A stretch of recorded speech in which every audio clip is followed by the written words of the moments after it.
Hudson County View, live and uncut. I'm your host, for what you see is what you get, and what you don't is better yet, John R. Heinis, and here to talk the latest and greatest in Hudson County news, of course, as we do every week. So, first of all, thank you for your patience. Technical issue has us a little late today, and also wanted to note that we had a guest on hand remotely, and that was Jersey City Board of Education trustee Heinis Barkuch. So we appreciate his patience and his flexibility, but due to a technical issue that's out of our hands for the time being, we're going to have to reschedule him for another day. So having said that, there is quite a bit of breaking news to discuss, especially just in the past hour. We saw a report out of the New Jersey Globe that indicates that State Senator Sandra Cunningham is not going to resume service in the Senate. There's quite a bit here, but basically it says that she does not have the mental capacity to continue serving, and that they're now working on how she's going to be able to resign that seat. So we're going to go through the A to Z on that. We're also going to talk a little bit about a Union City police officer getting a driving while intoxicated and assault by auto charge in Hoboken. In police body camera footage obtained through an Open Public Records Act request, you could see the Union City police officer, who was off duty at the time, admitting that he drank 3 beers that night. So we're going to talk a little bit about that situation from last month. We're also going to chat about already 2023 Hoboken Ward Council races. As you guys may recall, last month, First Ward Councilman Mike DeFusco told me that he's going to be seeking his 3rd term. In a similar vein, also coming out early, 5th Ward Councilman Phil Cohen, in light of this recall against him fizzling out, he's announced that he's going to be seeking re-election as well. That's November 7th, 2023, so these guys are getting an early jump. All that and a little bit more right after this word from our sponsors. Burns Brothers Memorials, Monuments, and Markers, 787 Tunley Avenue, Jersey City. Hudson County's only monument maker, serving all faiths and cemeteries. Design, studio, and large inventory on site. Cemetery inscriptions and custom orders welcome. Burns Brothers Memorials, Monuments, and Markers, 787 Tunley Avenue, just south of Secaucus Road. Craftsmanship that will last for all eternity. Burns Brothers, Jersey City, Albert H. Hopper, North Arlington. Visit us on the net. Stevens Jersey City Ford, certified parts and service located at Route 440 and Communipaw Ave, is your #1 source for Ford and Lincoln automotive needs. We use certified Ford Motorcraft products to keep your Ford running in top shape. Motorcraft parts are backed with the Ford warranty, which includes a 2-year unlimited mileage guarantee. Our team will have the right Motorcraft part to ensure the best performance from your Ford or Lincoln. You can order in person at the parts counter or online. Let us help keep your Ford or Lincoln in the best shape at Stevens Jersey City Ford. Consumer Carpets, 3408 Kennedy Boulevard in the Jersey City Heights, your one-stop store for residential and commercial floor treatments, carpeting, linoleum, tiles, laminates, hardwood floors, area rugs, remnants, all major brands, all in stock. Free estimates, same-day installation. Consumer Carpets, it's savings, selection, installation. Credit cards and debit cards accepted. Financing available. Consumer Carpets, price to fit your budget, installation to fit your schedule. On the net at consumercarpets.com. Consumer Carpets, Jersey City, 201-792-2712. Good Friend Self-Storage in North Bergen, New Jersey is a fully climate-controlled facility equipped with state-of-the-art security, packing supplies, a Refer Friend program, and multiple loading docks convenient for commercial use. Located just off of Route 3 at 4301 Tunley Avenue, Route 1 and 9. Call 201-867-2444 or visit us on the web today. Good Friend Self-Storage. Let us be your good friend. Panapinto Properties, Jersey City, shaping the workplace with state-of-the-art office spaces and addresses your company desires.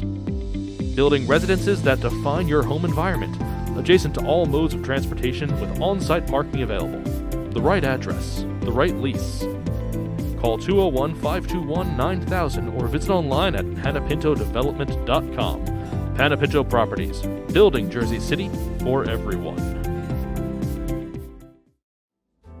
Newport, the luxury waterfront community on the Hudson River, offers a quality of life you deserve in one of our many high-rise towers.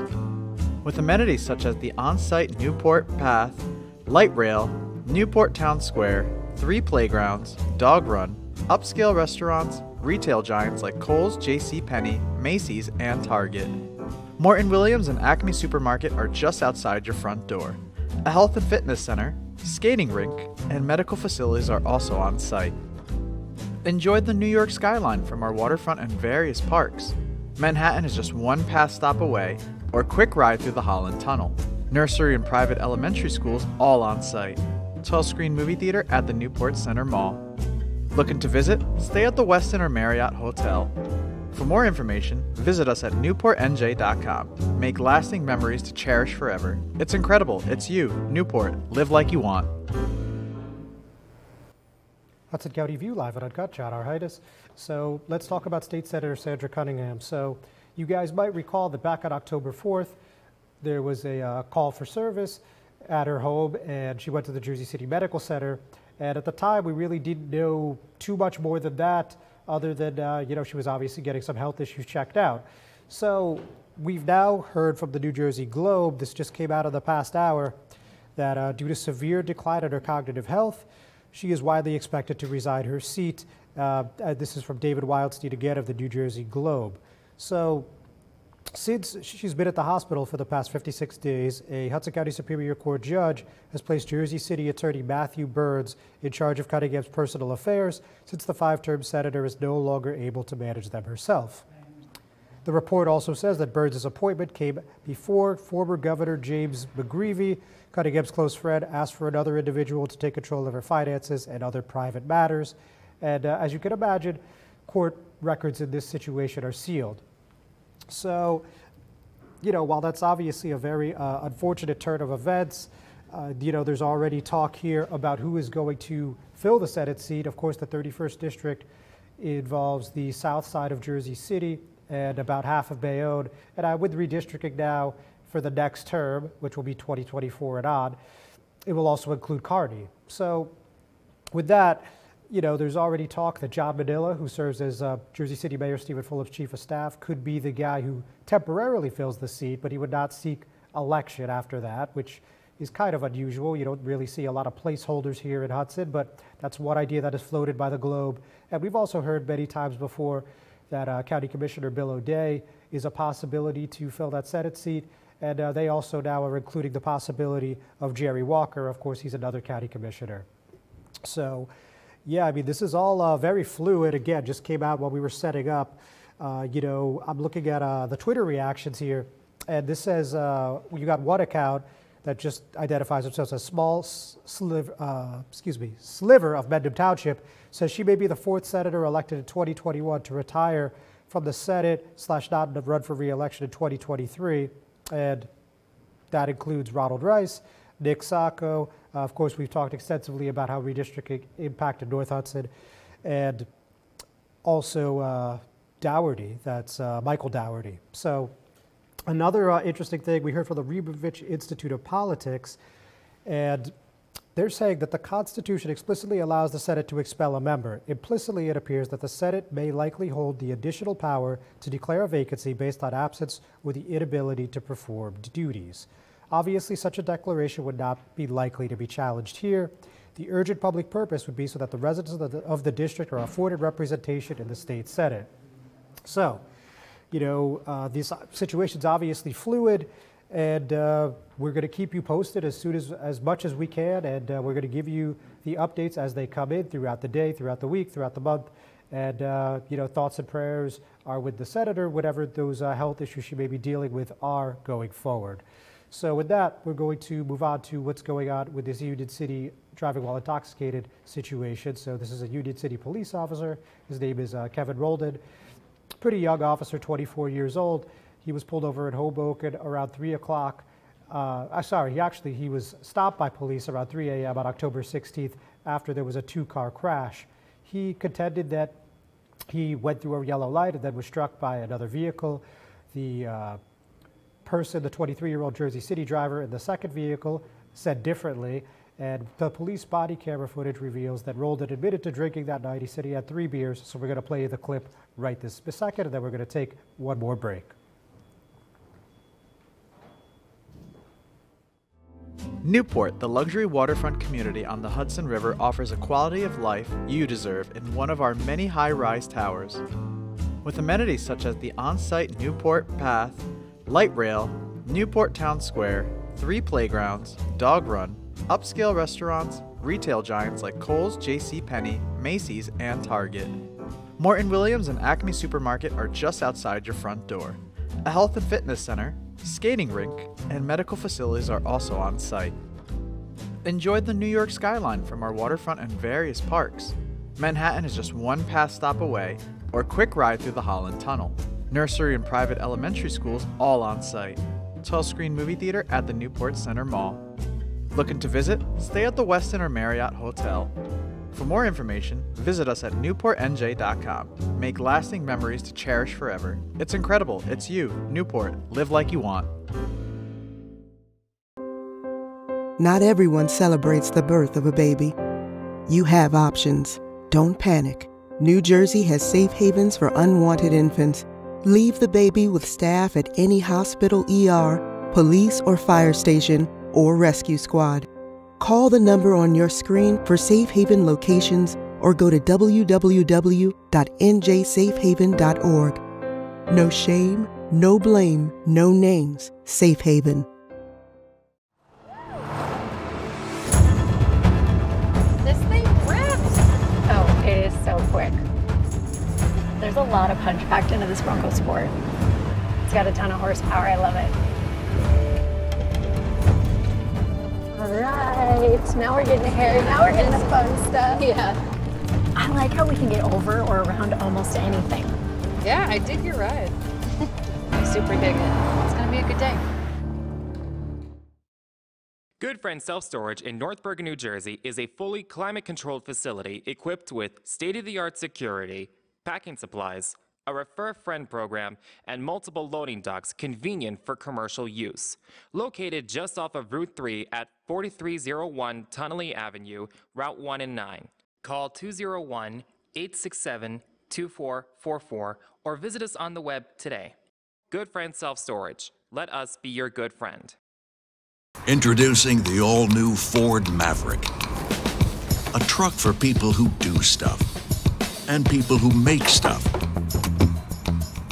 People like Gabrielle Union. I make this look good, don't I? Who haul whatever they want to wherever they want. Like wood to build things made of wood with. And friends to get weird with. It's for long trips that the standard hybrid engine with a targeted EPA estimated city fuel economy rating of 40 miles per gallon helps with. That an 8-inch touchscreen connects with. And any trip that this interior makes more comfortable. But we'll let Gabrielle tell you all about it. Or I could just tell them it's a Ford truck that starts at less than $20,000 MSRP. Yep, that works too. The all-new Ford Maverick, built to defy expectations.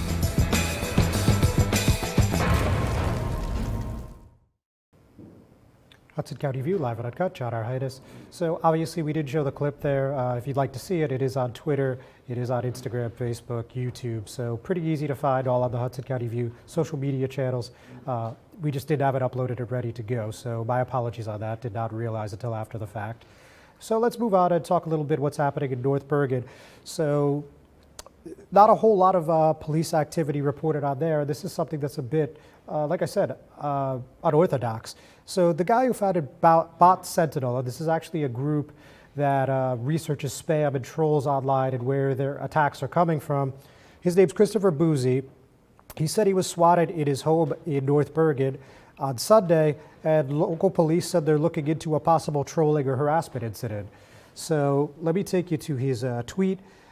He has quite a few followers on Twitter. I mean, in the 100,000s. I think it's somewhere upwards of 350,000 actually. So that's how I happen to come across it. Just they get so many engagements.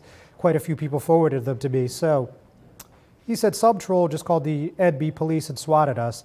They said there was yelling, stomping, and screaming coming from our house. He tweeted at 1:49 p.m. Sunday. My son was taking a nap. My better half was watching a movie, and I was answering DMs. Thankfully, North Bergen police are professionals and handled it well. I sincerely hope North Bergen police find out who did this and takes the appropriate action.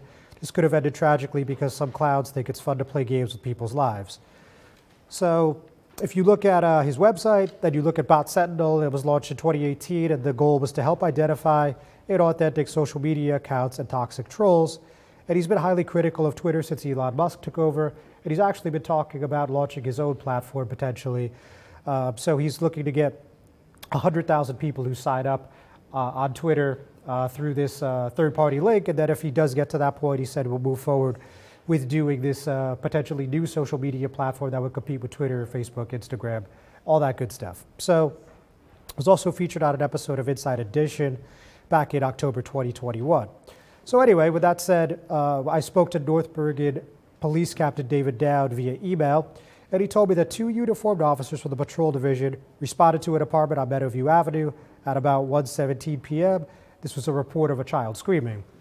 He said 2 police officers calmly responded and upon speaking with the residents did not observe anyone in need of assistance.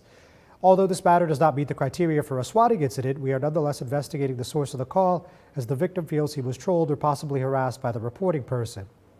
So if you're watching, you're obviously someone who likes and enjoys politics and, political news. And you may have heard of Boozy recently because he tried predicting the House and Senate races during the midterms earlier this month.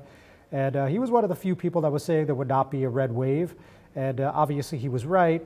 In that sense, he said that the Democrats would maintain the House and the Senate. In reality, they only held the Senate for the time being.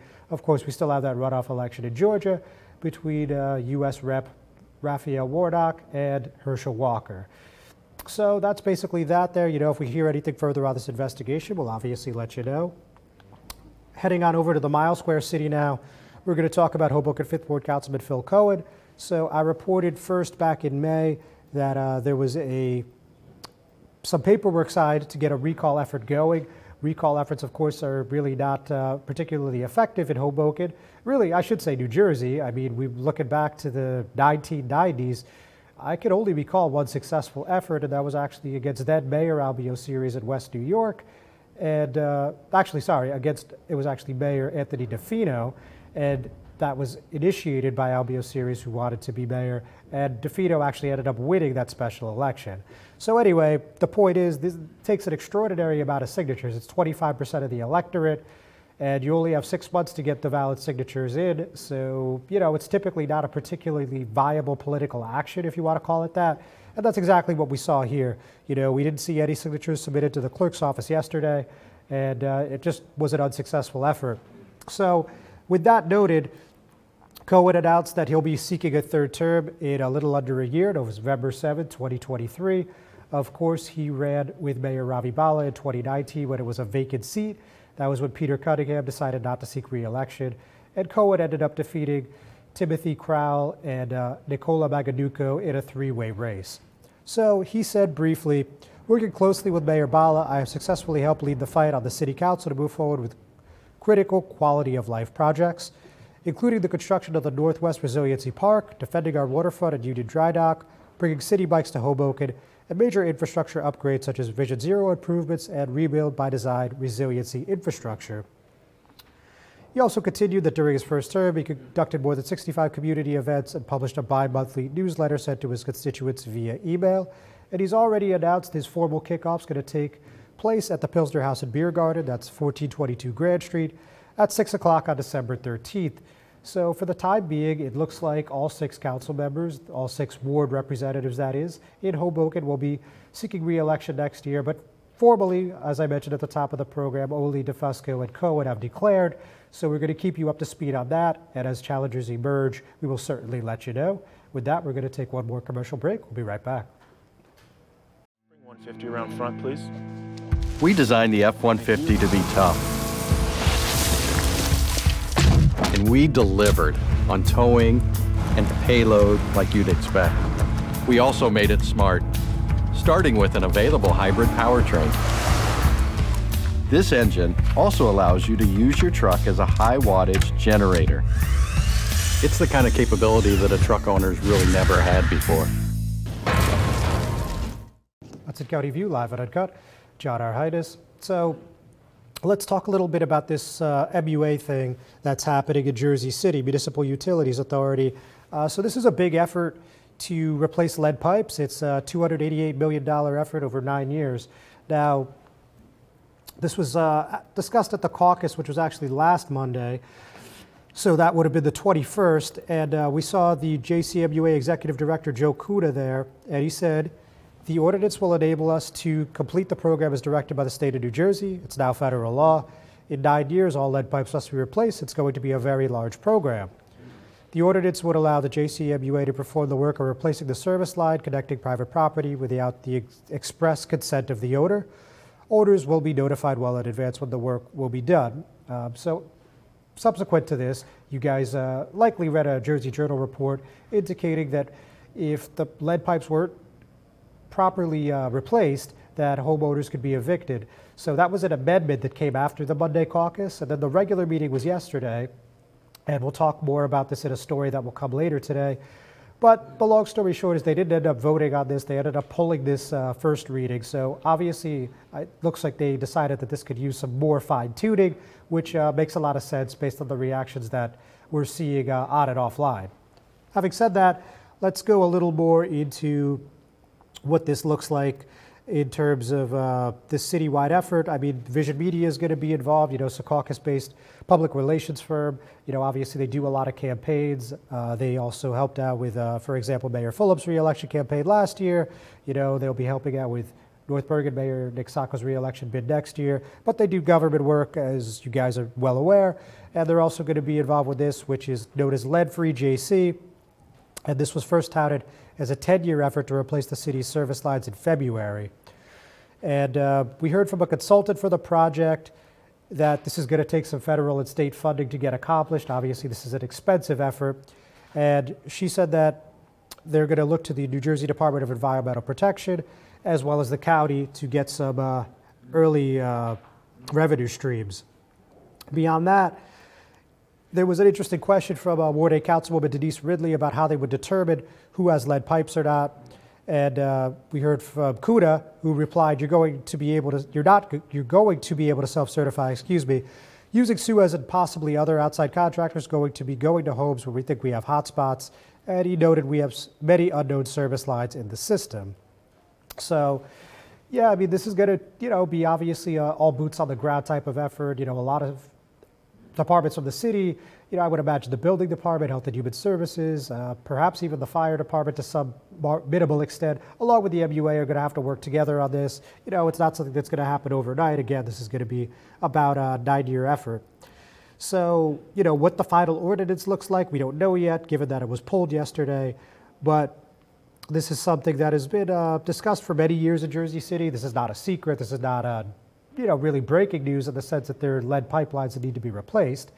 But it is news in the fact that they're really finally getting boots on the ground and they're getting finances in to finally take care of this. So as we hear more about what this ordinance looks like before the council takes a vote, we'll certainly let you know. A couple other Jersey City matters before we let you go for the week. Big police promotion last week, actually. They had 83 police officers promoted at a City Hall ceremony. That was 15 sergeants, 47 lieutenants, and 21 captains. And it would take probably a half hour just to name everyone there. But I'll just quickly say that Mayor Fulop said from the start, we have taken our public safety goals to the next level by prioritizing diversity recruitment, with minorities representing nearly 75% of the over 700 officers we've hired. We are now able to promote more and more of these diverse police officers into supervisor roles. So certainly that's not what most people were expecting, but obviously a big day for these folks, these men and women in uniform and their families. So also some statistics provided by the city include 40% of the newly promoted captains represent minority populations, including the first Muslim police captain, that's Mohammed A. Raiz. And of the new sergeants, 67% are minorities, about half of who are Hispanic, while nearly 43% of the new lieutenants also identify as minorities. So you could say this is somewhat of a trend for Jersey City, especially when we're talking about public safety. Just this morning, I had my colleague Daniel Yaloa at City Hall in attendance for a firefighter promotion ceremony, and we actually are going to see Jersey City now have the first deputy chief of a fire department anywhere in New Jersey, so that's interesting. We'll obviously have a full write-up and some video about that later on today. And with that, ladies and gentlemen, we're going to call it a show. Thank you very much for joining in. Just a programming note that next week is going to be our last program for 2022. So with that, we're going to call it a day. We'll see you then.